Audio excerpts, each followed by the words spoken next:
Student लोग apprentice कर रहे हैं उसका में कुछ भी नहीं मतलब कि मिल रहा है। हम लोग बच्चों के लिए क्या करेंगे, कुछ तो नियोजन मिलना ही चाहिए। इतना आज तक 7 साल गुजरने लगा लेकिन आज तक कुछ भी नहीं फैसला हो पाया है। कितना दिक्कत होता है घर परिवार चलाने में? बहुत दिक्कत हो रहा है, बहुत सारी दिक्कतें हो रही है। पढ़ाई लिखाई खाना पीना। क्या नाम हुआ? सुरभि कुमारी।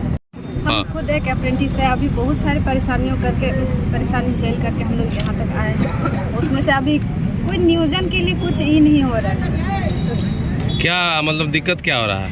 दिक्कत क्या है, अभी अप्रेंटिस करके फिर बैठा देगा, कोई नियोजन नहीं निकाल रहा है या फिर ना सेल हम लोग को रख रहा है, तो उसमें से हम लोग वेस्ट मतलब कि हम लोग का लाइफ वेस्ट हो रहा है, फालतू एज भी चल रहा है और कुछ हम लोग का मतलब कि दूसरा चीज़ का तैयारी भी नहीं हो पा रहा है।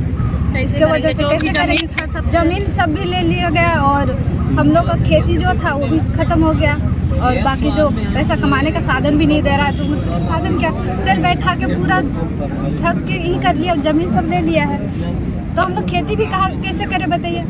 नेता भी ठग रहा है और प्रबंधन भी ठग रहा है, दोनों तरफ से हम ही लोग तो ठग रहे हैं। क्या नाम हुआ? सुमन कुमार।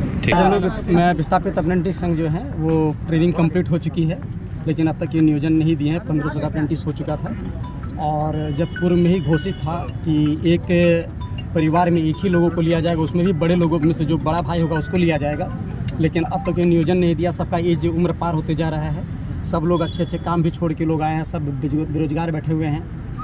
तो हम लोग का 2 मांग है कि उम्र सीमा को बढ़ा दे और 1500 का नियोजन दे दे जो अप्रेंटिस किए हुए हैं। नहीं मांगी जाएगी तो क्या करेंगे? आंदोलन में रहेंगे। अभी आज क्या है? आज 1 दिवसीय धरना है और अगर हमारी बातों को सत्ता नहीं मानते हैं तो आज से 2 दिन के बाद 11 तारीख को हम लोग आत्मदाह करेंगे अपने सर्टिफिकेट के साथ। लगातार आंदोलन कर रहे हैं लेकिन कुछ हो नहीं रहा है। नहीं, विस्थापित के साथ शुरुआत से छलने का काम किया और अभी जितने भी प्रबंधन हैं वो एकदम स्थिर हो गए हैं, अपना मनमानी कर रहे हैं।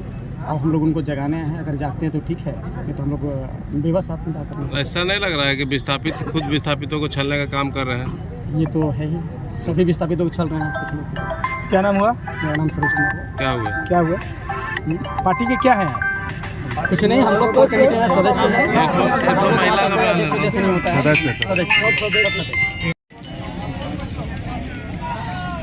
आज एक बार फिर एडीएम बिल्डिंग में प्रदर्शन और घेरने को विवश होना पड़ा है विस्थापित अप्रेंटिस संघ को।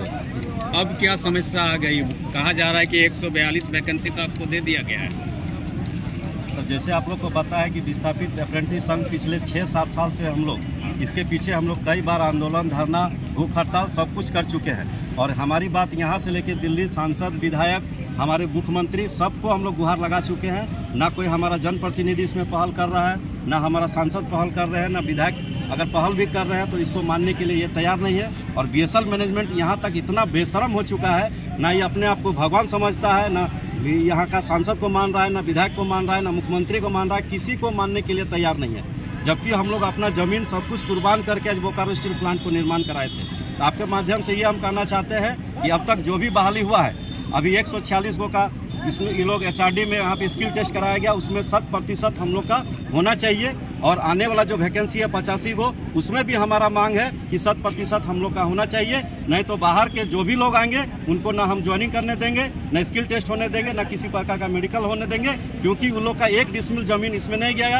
गया है। और झारखंड हम लोग अपना पुरोहित, हम लोग के पूर्वज हैं, अपना जान दे के इस झारखंड को अलग किए हैं और इसमें मान सम्मान अधिकार अगर हमको ये बीएसएल प्रबंधन नहीं दे सकती है तो इस प्रकार का ना हमको प्लांट चाहिए, ना इस प्रकार का हमको कोई वैकेंसी। बताया जा रहा है आप लोग को प्राथमिकता के आधार पर लिया जाए। किसी प्रकार का सर कोई प्राथमिकता नहीं दिया गया है। हम लोग 2-3 दिन से लगातार बीएसएल में वार्ता चलती आ रही है। उनका कहना है कि ये बोकारो स्टील प्लांट केंद्र सरकार का है और सबके साथ वही होगा जो आपके साथ किया जाएगा। तो हम ये पूछना चाहते हैं कि बाहर का लोग इसको कई डिसमिल जमीन दिया इसको बनाने के लिए। आज राज्य सरकार का भी नियम बना दिया गया है कि 75% यहाँ का स्थायी लोगों को नियोजन देने का है। उसके बाद छोटे स्तर के वैकेंसी में भी ये बात सारा नियम कानून लोग ताक पे रख दिया है। ना कॉन्ट्रैक्ट पे यहाँ का लोगों को प्राथमिकता दिया जा रहा है, ना डी ग्रेड का बहाली में दिया जा रहा है, किसी प्रकार का नहीं। पूरी तरह से ये लोग तानाशाह पे उतर गया, मनमानी चल रही है, पूरे मनमानी। ना जनप्रतिनिधि सुनने को तैयार हो रहा है, ना जिला प्रशासन सुनने को तैयार है। अंतिम में बाध्य होकर हम लोग सब बाल बच्चा परिवार के साथ रोड पे हम लोग हैं और इसके बाद अगर नहीं मानता है तो हम लोग सारे ईडी का आवास का घेराव करने का काम करेंगे और उन्हीं के दरबार में जो होगा फैसला वही कुछ नौजवान बोल रहे हैं आत्मदाह भी करेंगे, इतनी मजबूरी आ गई क्या? क्योंकि लोगों के पास अब खाने का भी साधन नहीं है। बोकारो स्टील प्लांट हम लोग का जमीन ले लिया, उसके बदले बोला था कि आजीवन आपको हम लोग नियोजन देते रहेंगे। अब ये पोजीशन हो गया है कि जो बाप दादा नियोजन में थे उनको भी रिटायर कर दिया गया। कितने लोगों ने अभी तक ट्रेनिंग किया? आप लोगों ने कितने लोगों ने ट्रेनिंग किया है? टोटल हम लोग 1500 अप्रेंटिस ट्रेनिंग किए हैं। फर्स्ट बैच में थे 500, सेकंड में 400, थर्ड में 600 और त्रिपक्षीय वार्ता हुआ था। उसमें ये साफ साफ ये बोला गया था कि आप लोग को हम सीधा नियुक्ति नहीं देंगे, लेकिन आप लोग को 1 फैमिली 1 मेंबर चुन के एक घर से एक बड़े बेटा को लेके ट्रेनिंग कराने के बाद आपको सीधा नियुक्ति दिया गया। और बोकारो के इतिहास में पहला बार हुआ जो गैर विस्थापित को एग्जाम देने से भी रोका गया था। ठीक।